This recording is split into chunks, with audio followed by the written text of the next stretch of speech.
नमस्कार दोस्तों। आज मैं आपको ऊष्मोदक कल्पना के विषय में बताऊंगा। इससे लास्ट क्लास में मैंने आपको क्षीरपाक कल्पना बताई थी।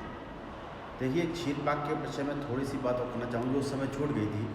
अगर इंग्लिश में ट्रांसलेशन करें तो क्षीर की स्पेलिंग CKHEER क्षीर ऐसे करके स्पेलिंग बनती है। तो क्षीर का वही अर्थ खीर, अगर अपन पढ़ें तो खीर भी होता है और क्षीर भी होता है। तो जस्ट मेरा एक ओपिनियन है, ऐसा सामने आया तो मैंने आपको बताया, तो इसलिए क्षीरपाक कल्पना कहते हैं उसको।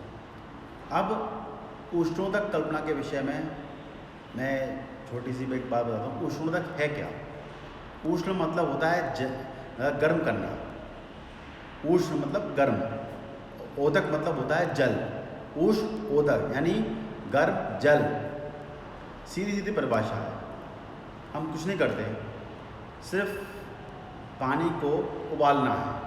उबालने के बाद उसका जो भाव, जब उबलते उबलते काफ़ी कम हो जाए पानी, तब उसको उतारना है और ग्राइंड करना है। तो एक ऊष्मोदक कल्पना का जनरल इंफॉर्मेशन है। आचार्यों ने श्लोक के साथ उसको अच्छे से डिफाइन करके बताया है, वो मैं आपको बताता हूँ। ऊष्मोदक का जो श्लोक बताया शारंगन ने इसके बारे में कहा है। शारंगन ने कहा, अष्ट में आंश विशेषण अष्टमेशांश विशेषण चतुर्थनादेन वा अथवा क्वथनेन वा सिद्धमोष्णोदक। अष्टमेवांश विशेषण, इसका अर्थ है जल को उबालना है। अष्टमेशांश 1/8 भाग यानी अष्टमांश शेष रह जाए। अष्टमांश का आप समझते हैं, आपने जितना जल लिया उसका जब अष्टमांश जल शेष रह जाए तब उसको उपयोग करें। ये फॉर्मूला बनता है इसका। और उसी के आगे कहा, या फिर अगर आप अष्टमांश तक नहीं कर पा रहे तो चतुर्थांश शेष रह जाए तब भी उसका उपयोग कर सकते हैं। चतुर्देकान वा अथवा क्वथनेन वा सिद्धमोष्णोदक। चतुर्देना अर्ध, देखिए चतुर्देना यानी 1/4, अर्ध मतलब हुआ आधा, यानी ये श्लोक में स्पष्ट है। आधा यानी 1/8 भाग विशेष रह जाए तब भी आप उस जल का उपयोग कर सकते हैं। पर युक्ति प्रमाण के अनुसार वैद्य को कहाँ किस मात्रा में जल लेना है, ये उसको रोग के अनुसार डिसाइड करना पड़ेगा। रोग के अनुसार डिसाइड कैसे होगा, वो आपको जब रोग और उसकी व्याधि किस व्यक्ति का किस प्रकृति का है, कैसे डिसाइड करना है, वो आप युक्ति प्रमाण से वैद्य डिसाइड करता है कि किसको किस रोगी को किस मात्रा में देना चाहिए। वैसे ही ये कल्पना ऊष्मोदक रोगी से ज़्यादा स्वस्थ व्यक्तियों के लिए है, क्योंकि ये ऐसी कल्पना है जिसमें किसी औषध द्रव्य का उपयोग नहीं किया जा रहा, सिर्फ जल का उपयोग किया जा रहा है। तो सीधे दर्शकों ने बताया कि इतना भाग लेने पर उसको ऊष्मोदक कल्पना कहते हैं। यानी पानी को खौलाने पर 8वां चौथाई आधा शेष रहने पर केवल खौलाने को ऊष्मोदक कल्पना कहते हैं।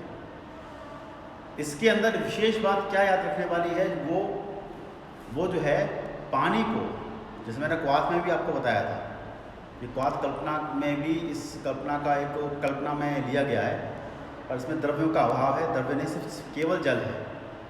वैद्य को चिकित्सा करनी हो तो केवल जल के मात्र से ही चिकित्सा कर सकता है।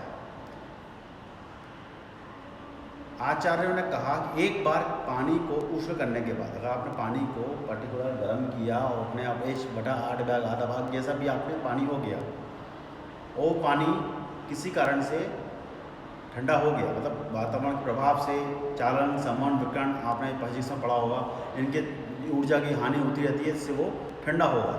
ठंडा जब हुआ, जब ठंडा होने लगा, उसको पुनः गर्म नहीं करना है। अगर आपने पुनः गर्म किया तो वह जल किसी भी उपयोग में नहीं आएगा, वो आपको औषधि यूज में नहीं आएगा, ऐसा आचार्यों का मत है।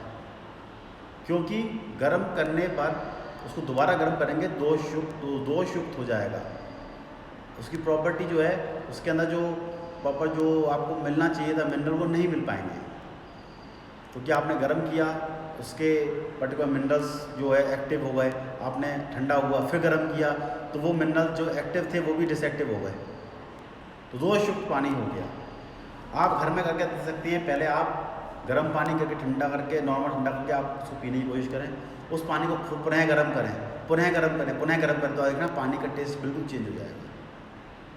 तो ये आचार्यों ने उस समय भी कह दिया कि आप इस तरह का उपयोग, इस तरह का प्रैक्टिकल ना करें, सिर्फ सीधा पानी लें। आप कुएं का जल ले सकते हैं या बोरिंग का पानी है। आजकल लोग आरओ वाटर यूज़ करते हैं, आरओ वाटर में बहुत सारे काफ़ी हद तक मिनरल्स चले जाते हैं, बहुत शुद्ध हो जाता है। सबसे अच्छा चट्टानों से टकराया हुआ जल बताएगा, जल के गुण आपने अष्टांग साधन में पढ़े होंगे, जल किस किस प्रकार के होने चाहिए। सबसे अच्छा जल और साफ जल चट्टानों से टकरा के जो साफ़ होता है जल, वो बहुत शुद्ध जल माना गया। बहता हुआ जल चट्टानों से, बोरिंग का जल भी कई चट्टानों से टकरा के ही मिल रहा है अपने को, अच्छा जल रहता है वो, उसको उपयोग करते हैं। लेकिन आज हम उसका जल डायरेक्ट बोरिंग का जल पी नहीं सकते, पीते हैं तो लोग बीमार पड़ने लगते हैं। क्यों? क्योंकि आज का शरीर वैसा हो गया है व्यक्ति का। अच्छा चीज़ है कि आप बोरिंग का डायरेक्ट जल पिए, बहुत अच्छा पानी मिलता है। लेकिन जो कई जगह हो सकता है पानी का अभाव है, तो कहीं पाइपलाइन से पानी आ रहा है, हाइवीन से पानी आ रहा है, पानी में कई अशुद्धियाँ आ रही हैं। क्योंकि पानी डायरेक्ट बोरिंग से निकल रहा है वो अच्छा है, लेकिन जो पानी सप्लाई होके आ रहा है, किस किस विधि से आ रहा है, कहाँ कहाँ से टकरा के आ रहा है, किस किस जगह से आ रहा है, चट्टानों से नहीं आ रहा, तो वो पानी में एक अलग अशुद्धि तरह की हो जाती है, कई जीवाणु पनपते रहते हैं। तो इसलिए आपको आरओ का पानी पीना पड़ता है। लेकिन आरओ का पानी भी आप गर्म करके ये प्रैक्टिकल कर सकते हैं, इसमें कोई नुकसान नहीं है और उसका भी इफेक्ट आपको आएगा। अब उष्णोदक जल के लिए जो समय आचार्यों ने बताया वो क्या होना चाहिए, उसके विषय में मैं आपको अब बताता हूँ। देखिए, उष्णोदक का समय क्या होना चाहिए। जनरली अपन अगर आज आप किसी कलीग से या अपने पिताजी से पूछो कि साहब गर्म जल कब पीना चाहिए, ज़्यादातर लोग जल कब पीते हैं? सुबह के टाइम गर्म करेंगे पानी और ढंग से उबाला भी नहीं और सीधा गर्म किया और पी लिया। कि लोग लेकिन आप, क्योंकि वो चलो आयुर्वेद को नहीं जानते, लेकिन आप आयुर्वेद को जानते हैं, आयुर्वेद के छात्र आयुर्वेद को जानते हैं, हम आयुर्वेद पढ़ रहे हैं, तो पहले अपना कंसेप्ट क्लियर होना चाहिए कि कब, जो आचार्यों ने बताया है वो कब बताया है। उन्होंने कहा कि वैसे जल आप कभी भी पी सकते हैं, उसके लिए कोई बाउंडेशन नहीं है, लेकिन आचार्यों ने विशेष रूप से एक कल्पना बताई है कि और क्या समय होना चाहिए और किन किन व्याधियों पर वो काम करेगा। आचार्यों ने कहा, आचार्य शारंगा ने अपने 2 अध्याय में कहा कि श्लेष्मा वात में रग्नम, यानी जो उष्णोदक जल है श्लेष्म को हरता है, यानी कफ को हरता है। ये सबको पता है, सब लोग उसका उपयोग करते हैं।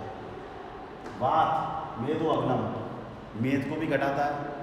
कोई गर्म है, आप घृत लें, घी के ऊपर गर्म पानी डालें तो मेद को, मेद मतलब घी, अगर तुलना करें घी हो या तेल हो, उसको गर्म जल दूर फेंक देता है, उसको वहाँ से क्लीन कर देता है।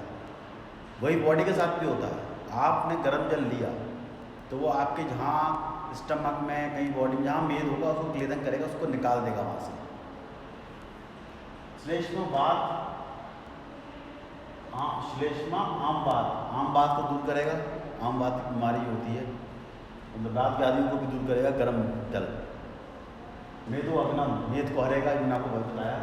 वस्ती शोधनम दीपनम, वस्ती का शोधन यानी आपका जो ब्लैडर है उसका शोधन करेगा, क्योंकि गर्म जल है। ठंडा जल क्या करता है, कई तरह के रोग उत्पन्न करता है।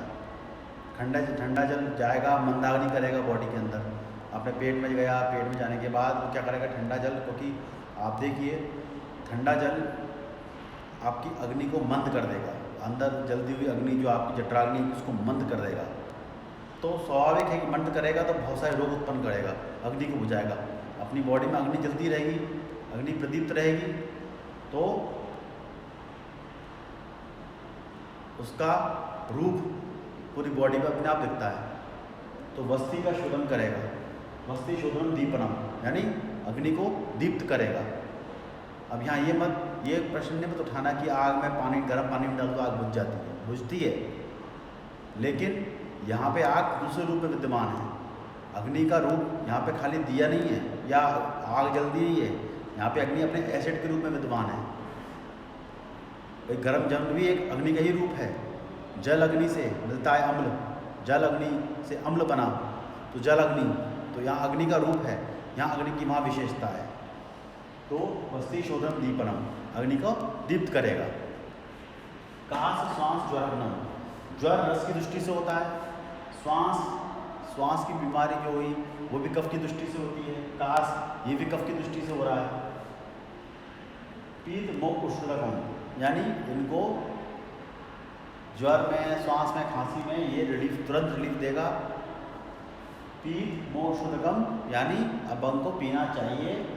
और आखिरी में जो सबसे इम्पोर्टेंट बात है वो है निशी।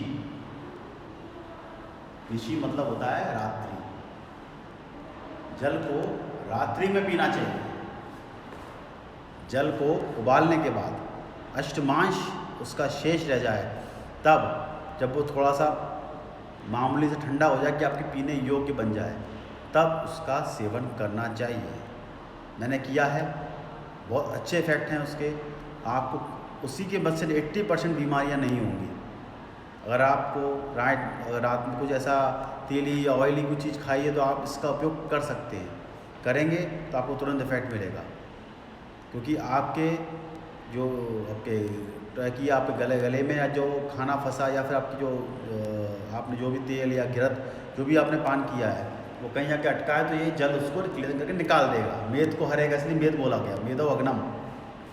तो ये इसका सबसे बड़ा प्रयोग है। तो ये सबको प्रयोग करना चाहिए। एक सिंपल औषधि कल्पना है, लोगों को सजेस्ट कीजिए। अगर आपने ये वीडियो देखा तो आप सजेस्ट कीजिए कि केवल मात्र इसका उपयोग करने से, उष्णोदक जल का उपयोग करने से आदि बीमारी ठीक हो जाती है। करिए प्रयोग और कमेंट्स में बताइए। Thank you.